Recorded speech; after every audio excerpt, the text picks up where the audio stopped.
I thought DJI was done with announcements for the rest of the year, but here we are in November and they're announcing their latest drone. It's the DJI Mini 2, the follow-up successor to last year's Mavic Mini, which got a lot of attention because it was at 249 grams. You didn't need to register it with the FAA. So it's very similar in that way where it's lightweight, but now it has some upgraded hardware that makes it a lot more attractive, especially for enthusiasts.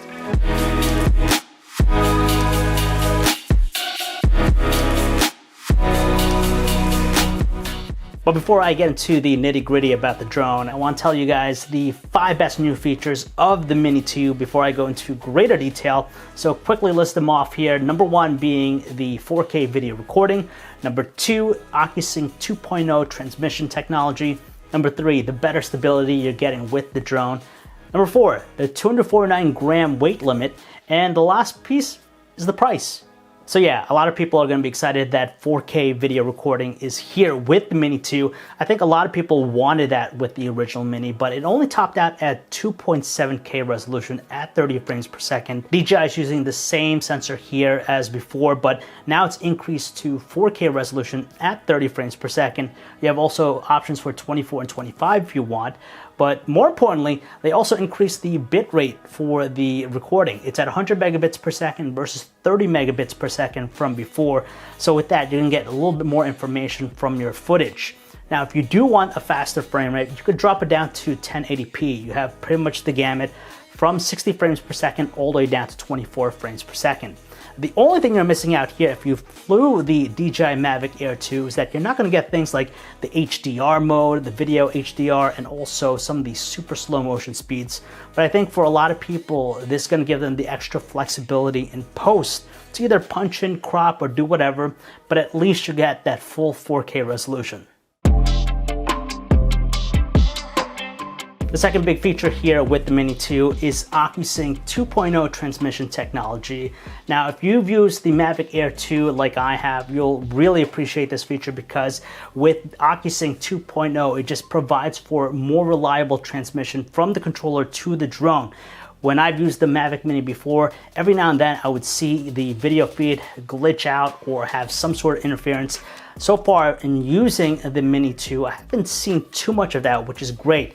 And theoretically, it could go up to a range of 10 kilometers because of this OcuSync 2.0 transmission technology. So in that way, you're gonna have improved connectivity between the drone and the controller. And when it comes to controlling the drone too, it's key because you want that responsiveness. You want to be able to see the video feed in real time and not have to worry about any latency issues.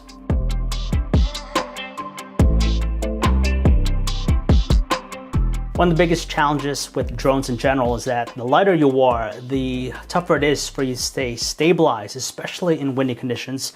But DJI said that they improved the motors here with the Mini 2. So now it has a wind resistance of level 5, meaning that it'll withstand windy conditions between 19 miles per hour and 23.5 miles per hour.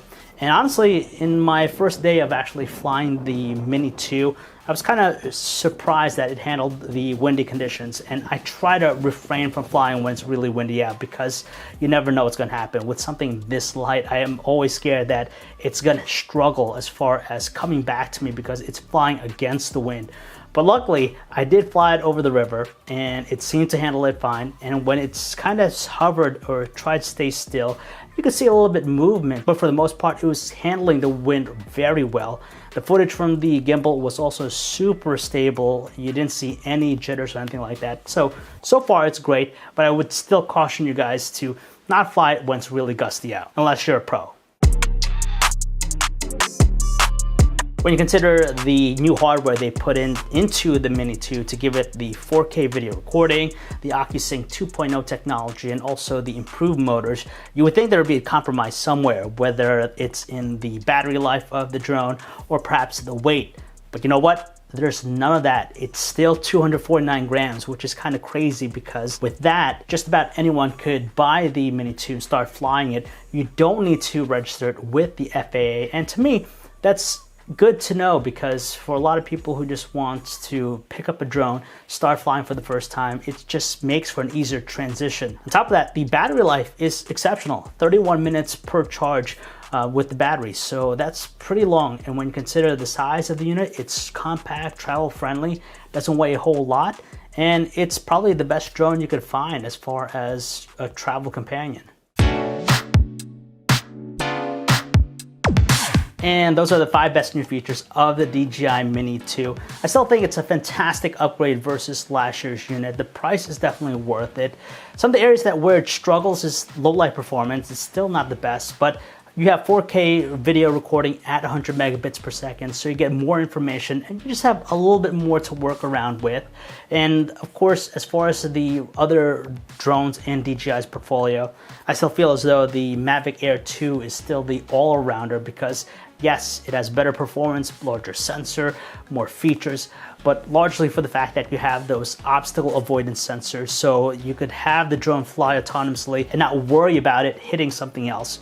With the Mini 2, you still have none of those sensors on board, so you have to be cognizant of where you're flying so you don't hit something, and you need to have line of sight as far as flying the drone. And that is it for this video, guys. I'm John Velasco, and I'll see you in the next video.